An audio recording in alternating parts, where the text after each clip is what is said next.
Yes, definitely. So, hello everyone. My name is Nick. I've been working in the UX space for about 4 years now. I currently serve as the head of experiences for a blockchain company called Our Song, and I also serve as the lead product designer for a startup incubator within the Stanford GSP network called Lisa.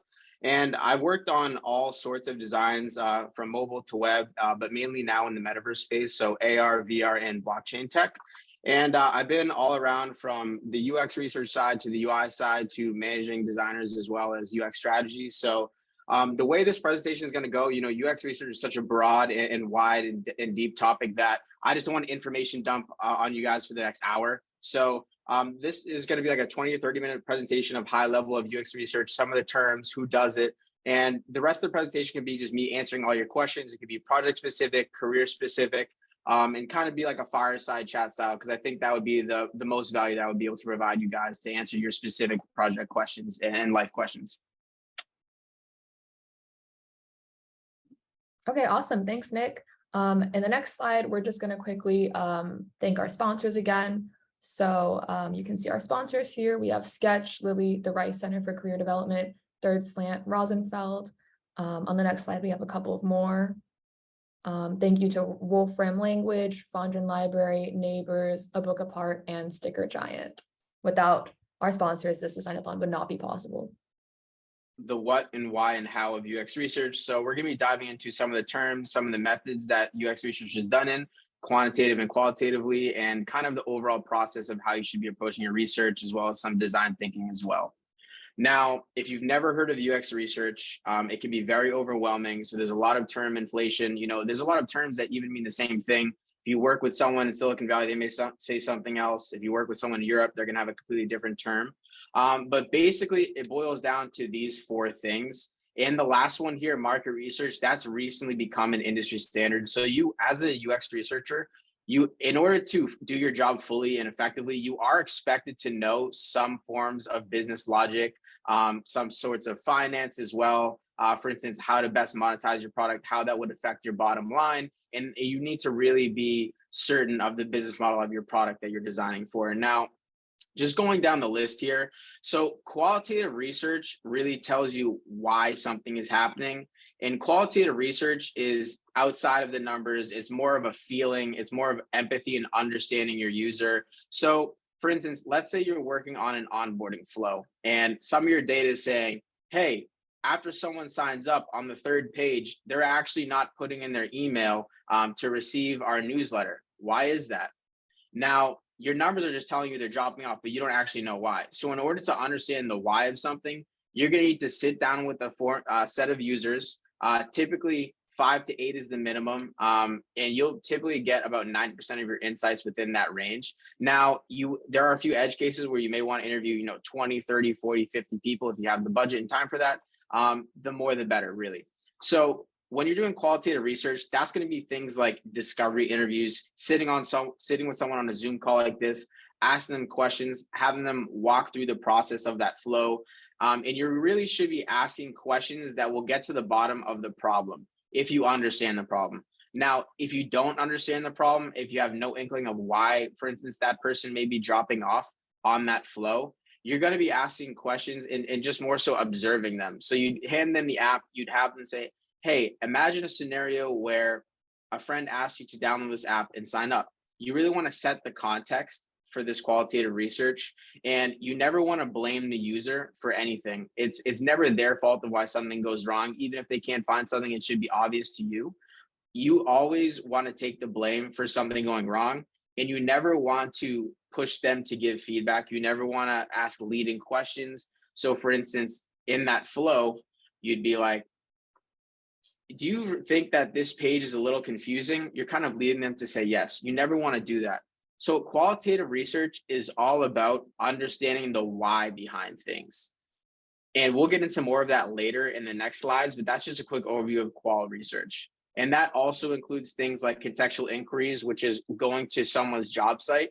So an example from my career was I was working on a solar energy management platform called Empower, and it was designed to be in like you can think about it like trailer park homes or net zero homes that just use no power and gave it back to grid, like tiny homes and stuff like that.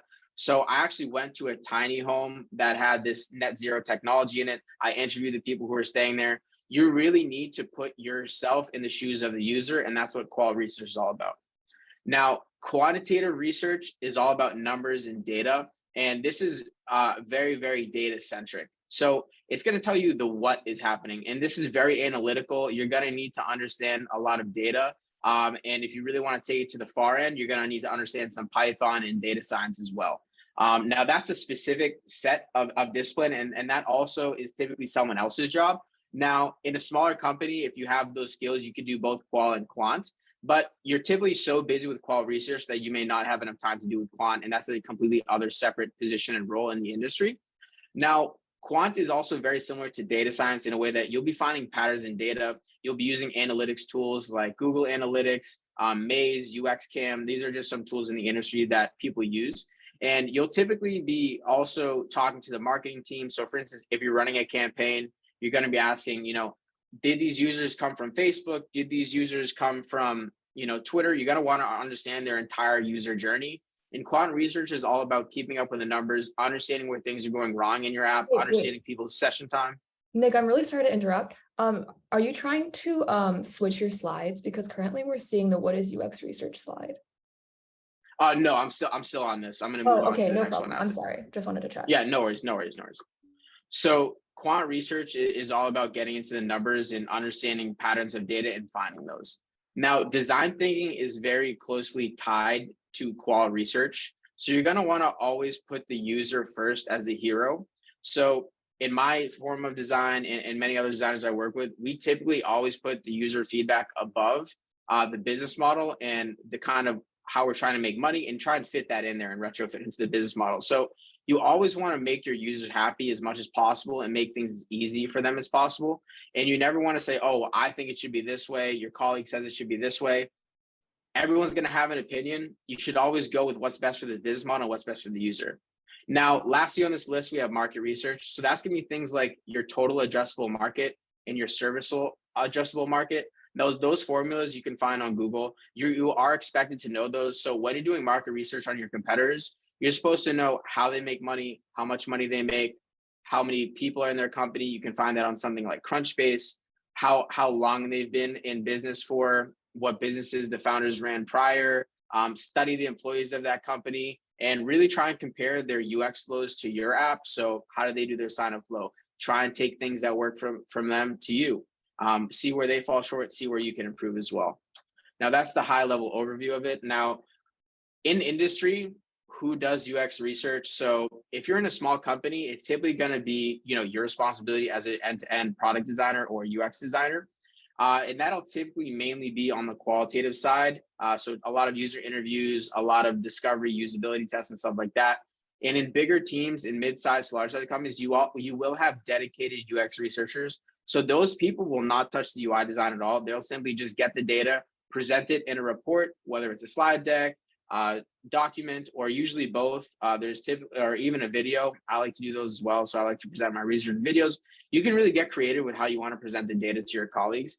But if you're not comfortable with soft skills and you're not talking to a lot of people, and you're not comfortable talking to a lot of people day in and day out throughout your day, then you may want to end up going to the UI side of things, because UX research is all about talking to people. You're going to be on calls all day. You're going to be scheduling calls. And early on in your career and in startups, you are expected to do research operations.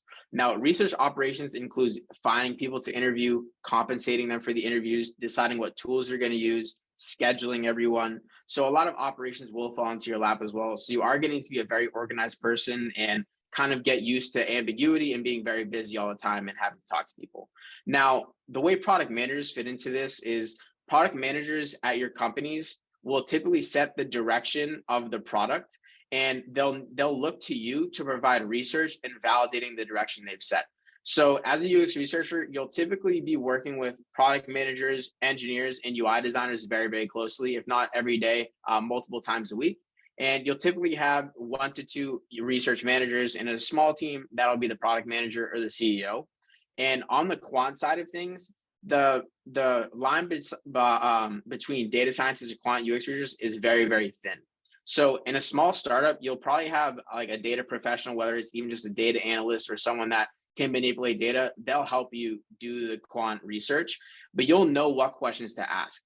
And what questions to ask, we'll get into that in a second when it comes to design thinking. Now, you may have some trouble selling your research to clients and selling your research internally at your companies that you'll join, or even your teammates at this hackathon and down the line as well on projects you're working on. So why is research actually done and why is it valuable? So for every dollar spent on UX, it returns between a $2 and $100 return. Now, I actually think that's conservative. I think it's much higher than that. Now, the reason why is because UX research identifies problems in your app way before they'll become apparent when you have 10,000, 5,000 users on the app, and the engineers have already spent their hard time solving these problems, working day in and day out. And then if they find out something that you could have figured out yourself, they'll be very mad at you. And you should do that for your company and for your own well-being.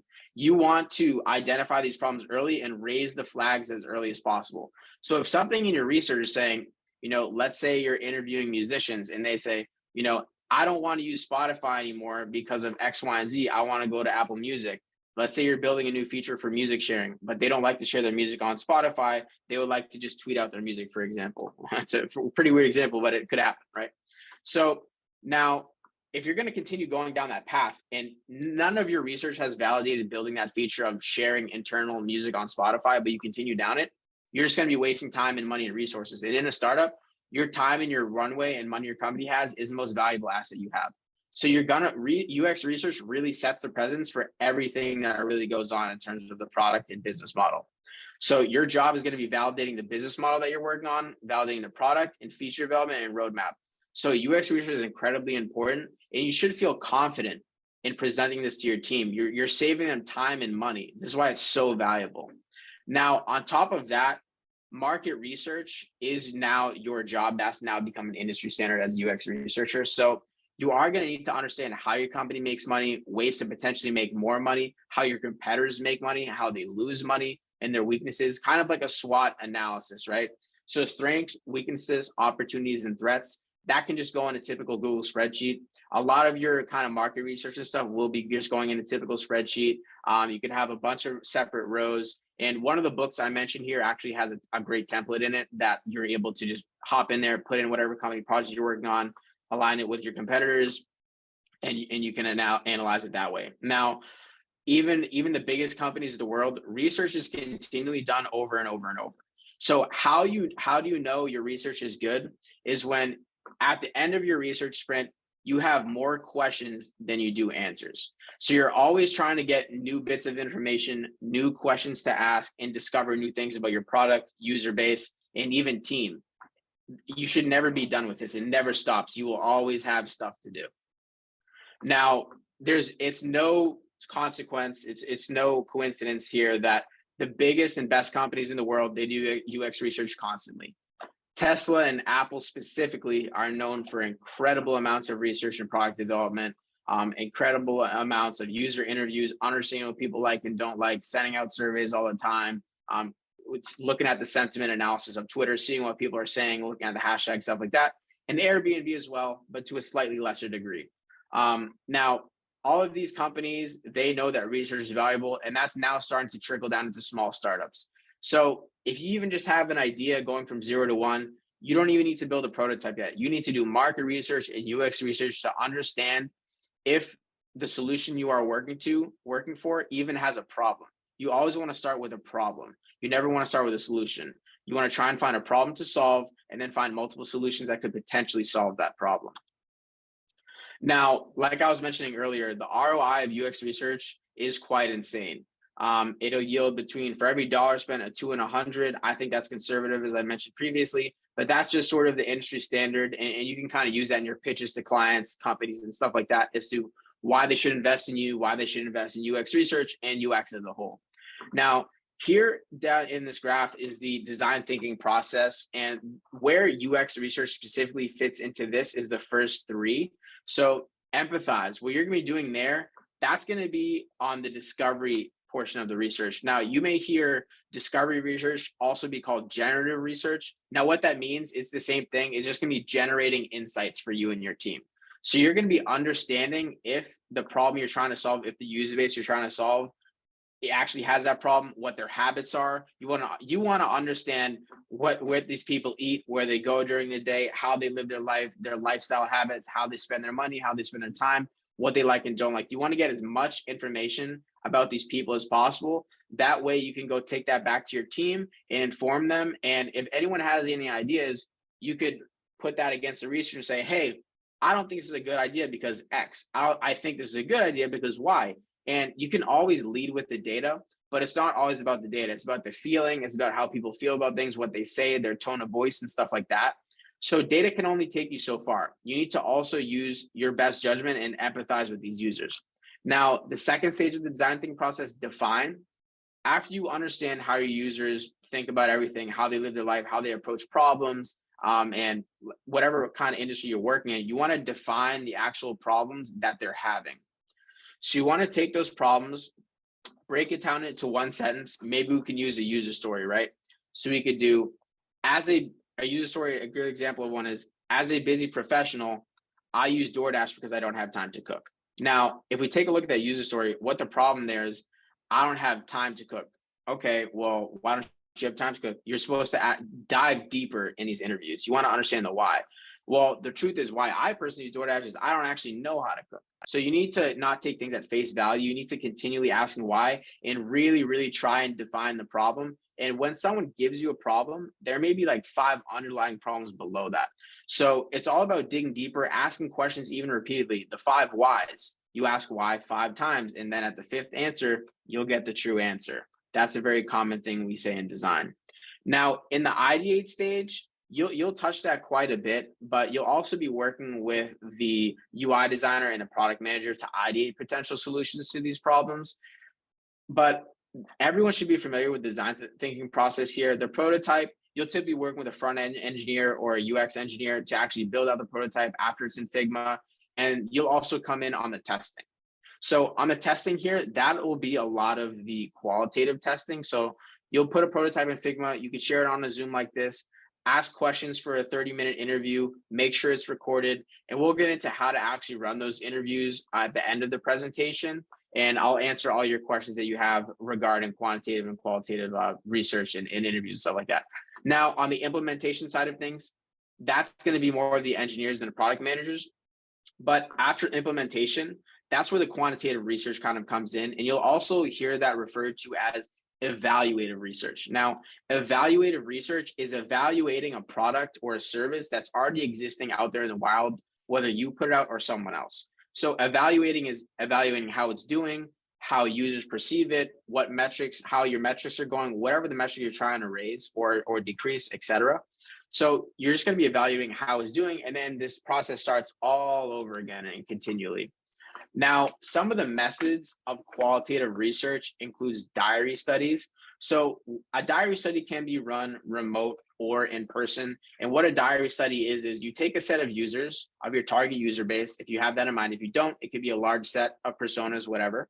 And you follow them for 2 to 3 weeks, and you have them journal throughout their entire day. So some of the examples I've included in diary studies was, I was trying to understand what people spent their money on and in a week, right? So I said, hey, every time you buy something, I want you to send me a picture of it. Now, there are platforms to do this. You can do this remotely. You can do this in person. You can set this up whatever way is best for your team. There are some standards to this though. So every time one of my users in this cohort bought something, they send me a photo and I would note that down.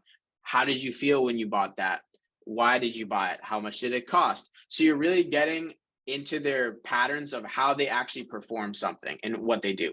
Now, when you're in an interview with someone, what they say may not always end up being true.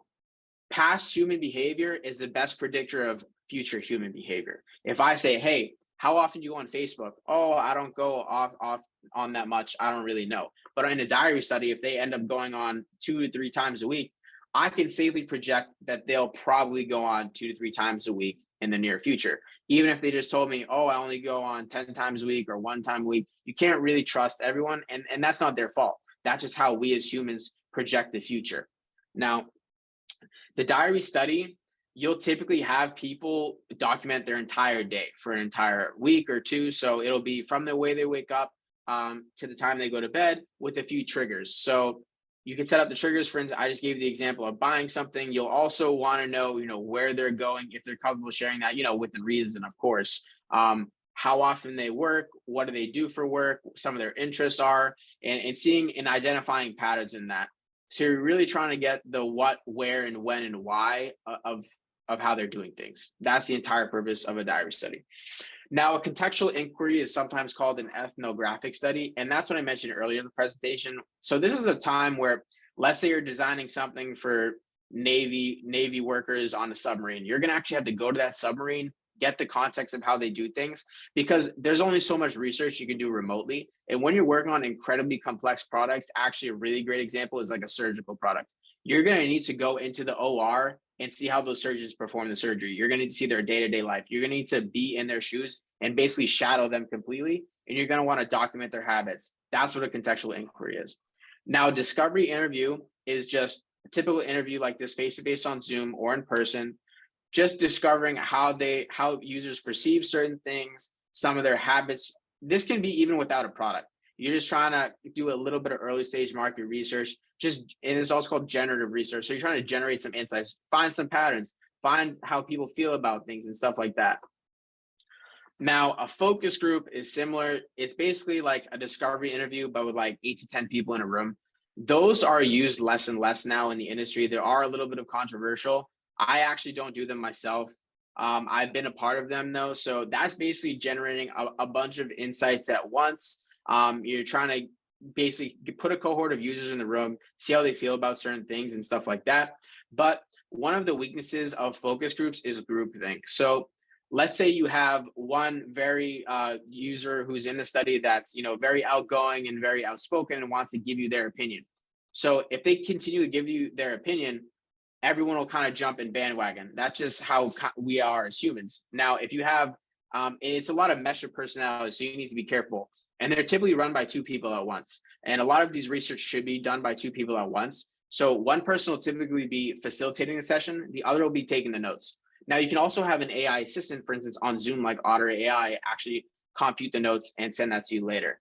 But focus groups are used less and less. They are still valuable. You can generate a lot of insights at once. It's kind of more used for marketing and branding purposes, understanding how people feel about a commercial, how they feel about a particular brand or a storytelling kind of scenario. Like, does this story resonate you? What do you think about this? What can we improve on this? And getting a bunch of feedback at once. It may not be the most valuable, but it is something you should know about. Research the downfalls of it for yourself, but that is really just kind of how it's perceived. It's used less and less. I haven't used it in years.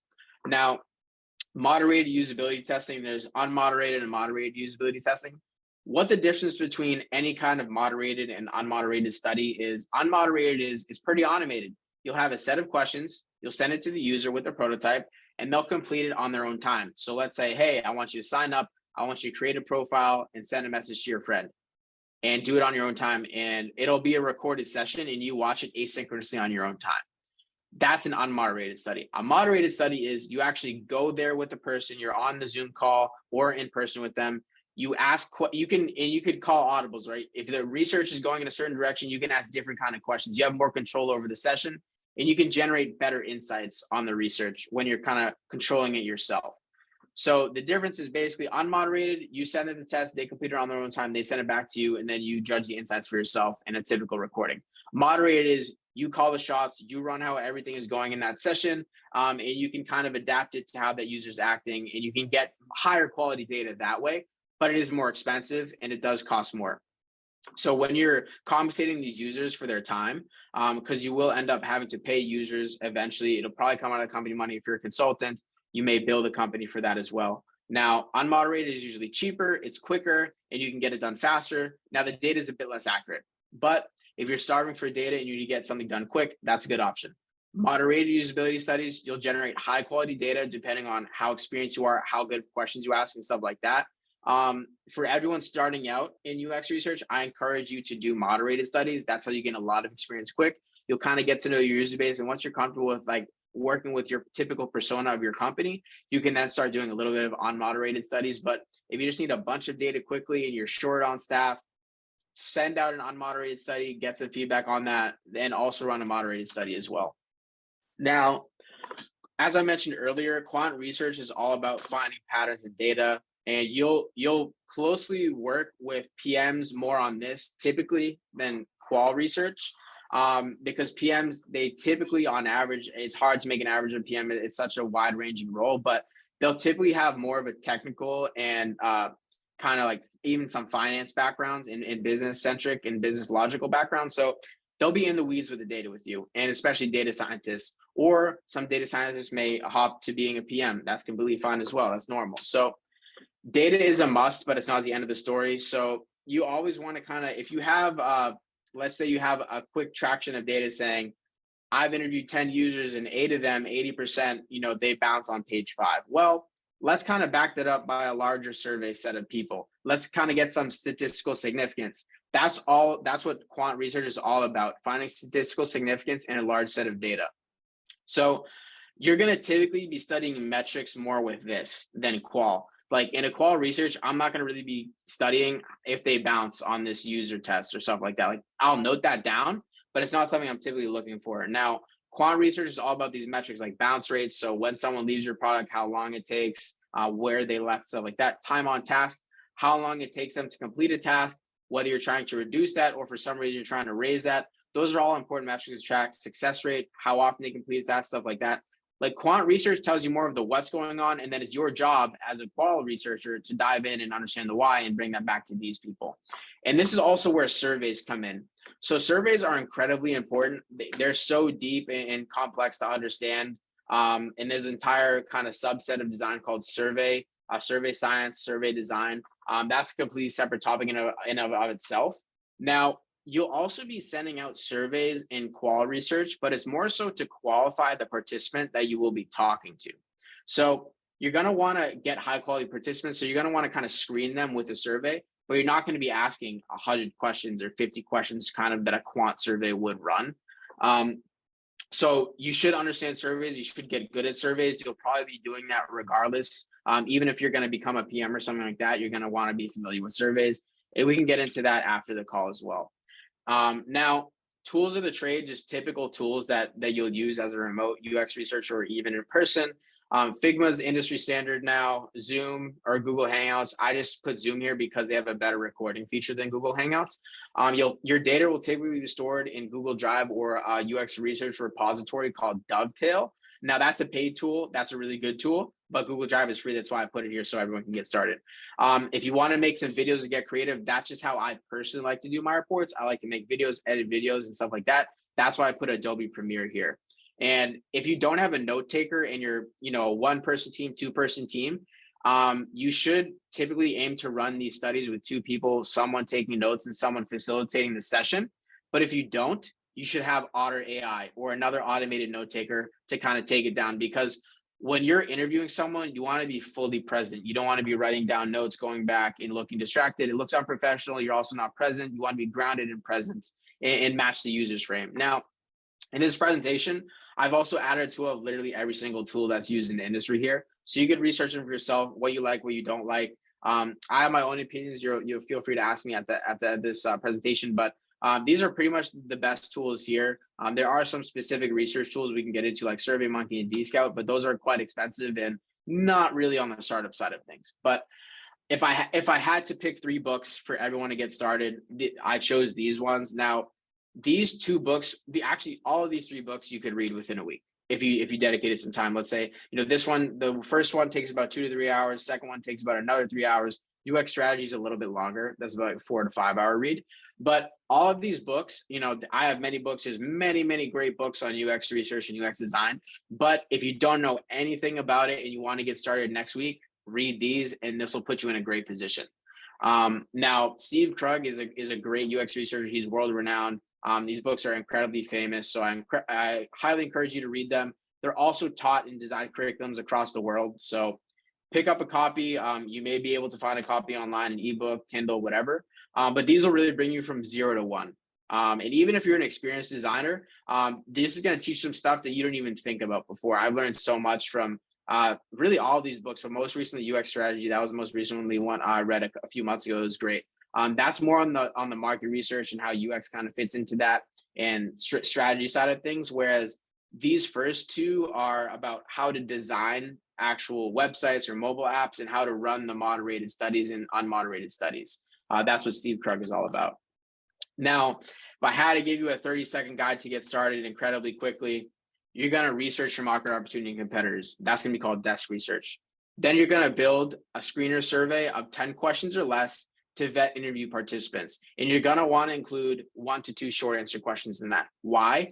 Because you want to understand that the people you're interviewing can eloquently describe what they're talking about. You want to make sure that they could describe their feelings. They're not just a bot taking the survey to get money, and they're not just here to just waste your time and their time as well. You want to make sure that they can actually describe their thoughts and words effectively. And you could judge that for yourself based on a 1 to 2 sentence short answer question. Now you're going to be interviewing 5 to 8 people. 5 people will typically get you 70 to 80% of the insights. On the lower side of that is a remote interview. Why? Because people's body language doesn't really come across Zoom. We all know that body language is an incredible part of human communication. But in the post-pandemic and kind of weird area we're in right now, I can understand why, you may not be able to interview as many people in person, or you don't feel comfortable. That's completely fine as well. I haven't done an in-person interview in a much long time, going on 3 years now since the pandemic. I've been doing all my interviews and research remote, and it's been working out well for me.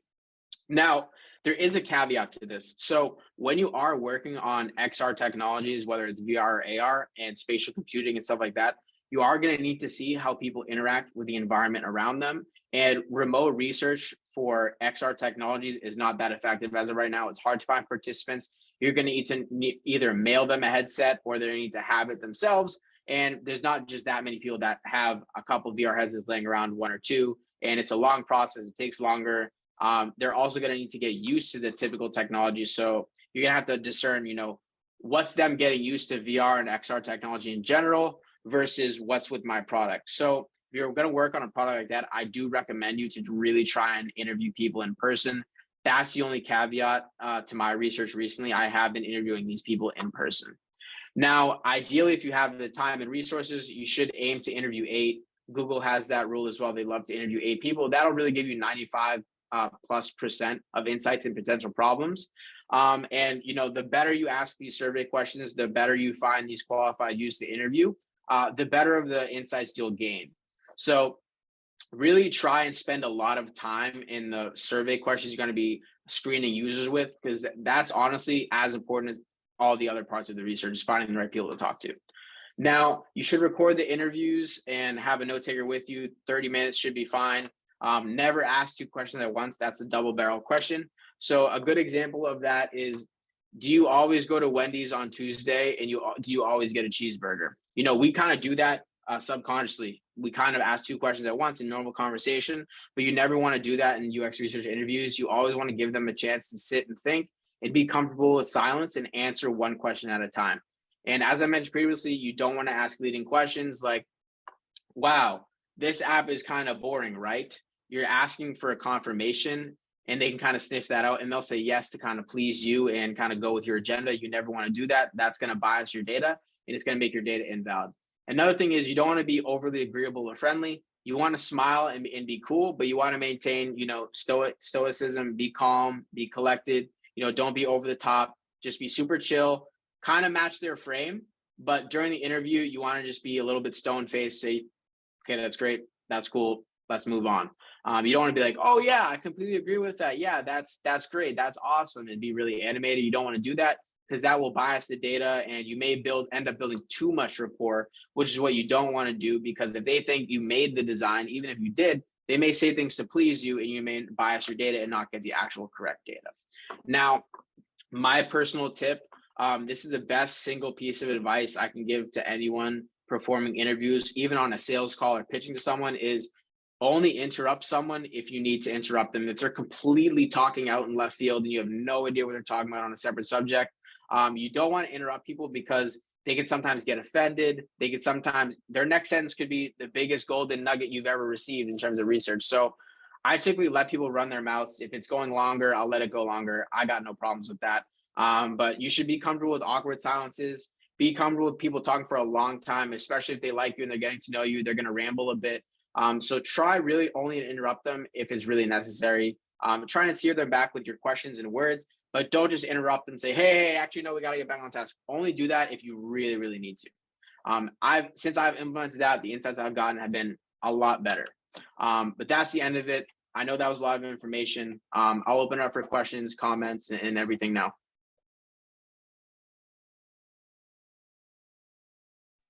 Thank you again so much, Nick. This was super informative. But yeah, if anybody has any questions, you could, ask them by unmuting yourself. You could ask them in the chat. I'm also going to resend the spreadsheet for the sketch giveaway. So if you haven't put your first and last name in here already, please do so. But yeah, feel free to ask Nick about anything. He's obviously very knowledgeable about UX research, and that is part of the criteria you will be graded on for our Design-a-thon. I have a question. Yes. So since we have like a really short amount of time, what do you think is the most important aspects to focus on, like in terms of UX research? Definitely usability tests. So if you could just find 5 even random people or as close as they'll fit your like kind of target user, sit them down, have a 15-minute test. And it's fine if it's on paper. If you don't have anything in Figma or stuff like that, draw it as nicely as you can, kind of have like the flow set up. So let's say you're trying to see if someone can figure out how to sign up.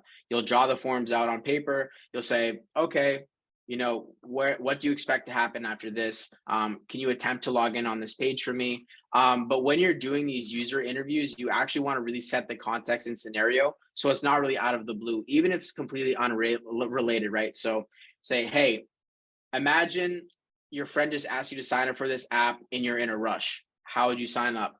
Really set the scenario that you want to kind of understand, and that gets into a little bit of storytelling and stuff, but that's if you can, that's the ideal scenario. If you don't have time for any of that to think about that, just too much cognitive load, just say, hey, figure out if you can sign up. All right, thank you.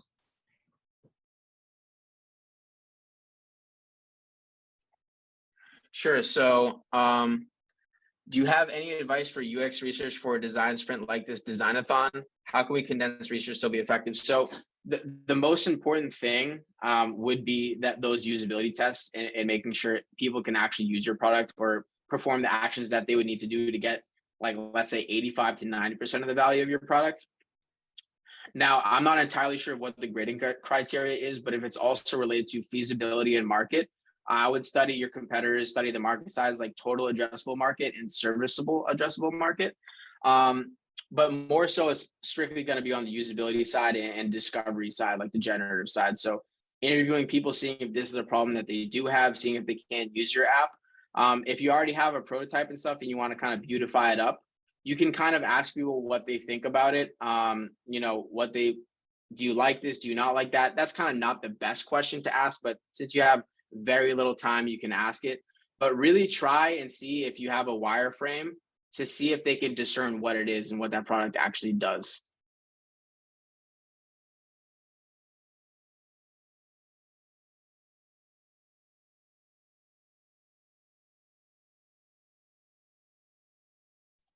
I've also put my LinkedIn in the chat. If anyone wants to connect with me, feel free. I can answer your questions as well there. Sure. So I got started by, I had a company called Microchip VR, and we were building music videos in virtual reality. I got that funded, didn't end up working out. And I was actually on the engineering side of things. And during that time, I was having to conduct some usability tests. So I was basically taking a VR headset, going to clubs around San Francisco and random events and ask people to try it on, because it was kind of like a party kind of app, like a music video party app, kind of fun vibe. So I would take it to scenarios like that and just ask user interviews and interview people like that. And since then, I've really fell in love with it. And after that, I also went to a UX boot camp, did that for a bit, did a few projects there. And since then, it's been history. I've been taking a lot of contracts and then full-time roles. And that's pretty much how I got started, is kind of like my own projects and just getting out there. So if you want to take this project, take it and run with it, get it done, get your research, put it on a portfolio, UX case study, stuff like that. You don't need anyone to tell you what to do. Like, you could manifest your own destiny kind of. You could kind of take your career in your own hands, work on your own passion projects, and take it as far as you want. Sure. So to your question, what are some tips to get good data if we do not have time to make an interactive prototype for users to test because of time constraints? Is it fine to just sit participants down and ask things like what would be ideal features for this app? Yeah. So you're going to want to understand, you can also ask them like, hey, what would you like a product to do to solve this problem? You want to get them involved and kind of get them thinking about the solution. And you can just take their solution and use it if enough people say it. Like, you want to get your participants involved and engaged. And some of the best design ideas can come from participants that you talk to. Excuse me. So a lot of it, if you don't have, I know it's a very short timeline, but yeah, really sit down with these people, understand if the solution you have in mind, it can serve it even just 50, 60%. Show them the solution you had in mind. And while you're showing them, say, hey, was there anything unexpected that happened here? Did you expect that to happen? Was anything confusing? Do you think that this could solve your problem? If not, how so? If yes, why? You're always going to ask why, because if it's working, you want to understand why it's working and how to double down on that. If it's not working, you want to understand what's the worst part of it. Maybe we could keep a few things of it. Maybe we can't keep anything. We need to go back to the drawing board and design an entire new solution. But yeah, I would sit at least 5 people down, ask if that all have the same problem. Ideally, they would all have the same problem. Show them the solution you had in mind and kind of figure out their feedback from there. Just see if it meets their needs. So where does the research connect with the UI, and what point do you start thinking about the aspect of the products and start working with the UI designers, basically? So typically, it varies from company to company. If you're working with a UI designer that understands research, maybe they're an end-to-end designer or did UX research in past life, stuff like that. You'll typically move with the UI designer after you've brought all the data back to your team and made a report. So after you've educated your entire team on what's going on, what the problem is, what users are saying, and how things are going, you'll then start to ideate solutions. And when you're ideating solutions, you can feel free to do it yourself as a UX researcher. If you have the skills to design UI, by all means, bring it to the UI designer, work with them on it. But it typically starts on that fourth pillar of the design thinking process of like the ideation session. So that's after you've empathized with the users, you've defined the problem, and you've educated your team on what the actual problem is, what the opportunity is looking like, what problems are happening, what people are saying. And then you guys as an entire team will probably sit down and start ideating solutions. And that's where the UI designer will start taking over, is after you propose a few solutions, they'll start bringing them into Figma or Sketch, whatever they're using, and they'll start drawing stuff up. And typically it'll be low to medium fidelity designs. Then they'll send it back to you to start testing. You'll do more interviews, you'll do more research. And then if it somehow gets all validated and everything is good, you'll send it back to the UI designer. They'll bring it into a hi-fi design. Then they'll put it over to engineers. They'll ship it. And then the process starts all over again. Another piece of advice I have for everyone is make sure to document every single kind of thing everyone's doing at this Design-a-thon, because this could easily turn into a great portfolio project for everyone here. So document your process, document your feelings and emotions of what's going on. Talk about how you work with teammates, what the problems you solved were, some of the challenges. That's a big mistake that I made early on. Another great piece of advice, I think, is just to stay organized. Like, I know it sucks. I know no one wants to hear it. It's difficult. Try and keep all your files in one place. Try and document things down. That will make building this case study and building these portfolios after much, much easier. If you have everything in one place, you say, oh, hey, that project, yeah, I have all those notes there. I have all those designs there. I have all the results. So really try and keep things organized. You can use cloud storage or local storage. I would recommend you probably use cloud storage, because I had a time where my computer completely died and I lost everything. So you don't want to end up in that position. Now, another great question is, how do you find people to do usability testing with? Are they people you already know or found through an online source? So you're typically not going to want to interview people you know personally, because that introduces bias. And if they know you designed it, or they're close to you, or any form of relationship, early on, if it's like super early, you can test on a friend or whatever or whatnot. But professionally, you should never do that. You should never interview a friend or someone you even have an acquaintance with. You want it to be a random person, or maybe you've met once or something like that. but that fits your target persona, because that introduces bias, and you don't want to invalidate your data. You want to have it be as fresh and as realistic as possible. Like someone that doesn't know your app, or that does use your app but doesn't know you made it, is using it. How do they perceive and use it, right? Now, finding people, you can find people on Reddit. I found a lot of people on Discord, DM them. There's user interviews. That's my favorite participant service for finding people. That's a bit expensive, especially if you're starting out. It's like $40 per user, and then you have to compensate them on top of that. So it's easily like $140 per interview, which is a bit expensive. Let's be real, right? So it gets very difficult, but you don't always have to compensate people. You can give them free donuts if you're doing a usability test at a donut shop. Stuff like that. That was done, since the early 2000s. People have been doing that, kind of just giving out freebies. You can give them into a raffle, like this sketch raffle. You can do stuff like that. Provide any amount of value, or give them a shirt, stuff like that. But it could be, I've done a lot of interviews. I did a Snapchat case study where I went to Stanford, and I just interviewed students walking the streets there. I just sat them down and say, hey, you use Snapchat? Oh yeah, I do. Okay. Do you mind testing something out for me? So you can find people on campus. That's really good, especially if you don't know them. Find them on campus. Find them in random, coffee shop, stuff like that. Now, if you don't want to do that, I recommend Discord and Reddit mostly. Twitter, if you find someone use a product, or what really works out well is, hey, I'm a student. I'm working on this project. Do you mind helping me? And if you drop that student line, they'll typically feel, engaged to help you, because they want to help you learn. They've been in that position before. They know you probably don't have a lot of money. They know they want to help you, you help the future generation get their studies up, get their grades up, stuff like that. So that's another good line to use, is the student line. But you'll typically find people online. I would say the best for stuff like this is Reddit, Discord. And then we do get a little money our way with clients, stuff like user interviews and usertesting.com. But that's even more expensive. That's more on like the enterprise side of things. And meetup.com. If you want to go to like tech meetup, stuff like that, meetup.com is really good to find like people who are semi-knowledgeable on tech products and to interview them.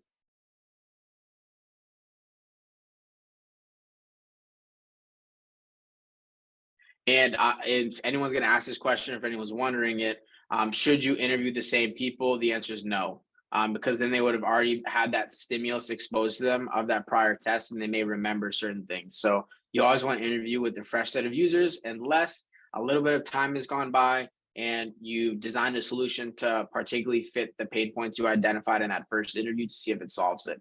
I do that a lot. That's typically done, but if you interview someone on Tuesday, you shouldn't interview them again on Friday. Like, that wouldn't make sense. You're going to get the same answers. Even if you did design something, it's too fresh in their mind. You want to kind of have like a new perspective. You want to let them forget about things for a bit.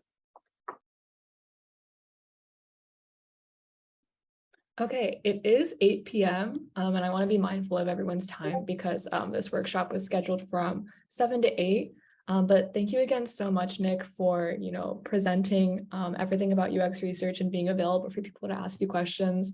Can we all do like a virtual round of applause for Nick? Yeah, it was super informative, and I definitely learned a lot just watching. So I hope you guys also learned a lot as well. And yeah, again, thank you so much, Nick. To everybody else, I hope you guys learned a lot and are able to use what you learned from this presentation in your own designs. Just a reminder, we do have like the office hours channel open. So if you do have any questions about UX research or anything with the design process for this upcoming weekend, you can definitely ask there. But yeah, this concludes the workshop. Thank you guys all so much for coming. If you did enter the raffle giveaway, we will be announcing the winners of that at our closing ceremony on Sunday. But thank you guys so much. Thank you, everyone. Good luck.